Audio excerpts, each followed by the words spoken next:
Hello everyone, good evening. সাজুগুজু করে তোমাদের সামনে হাজির হয়ে গেছি। তো এত সাজুগুজু কেন করেছি? তো বাবি এদিকে রাগ করে বসে আছে, আর আজকে মার একটা শাড়ি পরে নিয়েছি। আর এদিকে মা, বর্ষা, বাবা কিন্তু এসছে।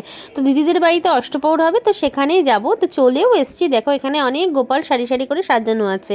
তো দেখেও খুব ভালো লাগছে। আর বাইরে কিন্তু ঠাকুরও চলে এসছে। তো প্রথম আমি ফার্স্ট টাইম আমি এবার ঠাকুরকে বরণ করব। আগে তো মার বরণ হয়ে গেছে, এবার আমি বরণ করব। তো আমি প্রথমবার যেহেতু বরণ করছি, তাই আমার কেমন কেমন একটা লাগছে।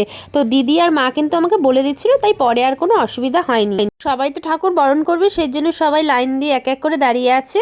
বাবিকে তো ঘরে বসিয়ে এসেছি, বাবি আর মাকে, কারণ বাইরে যা গরম পড়েছে।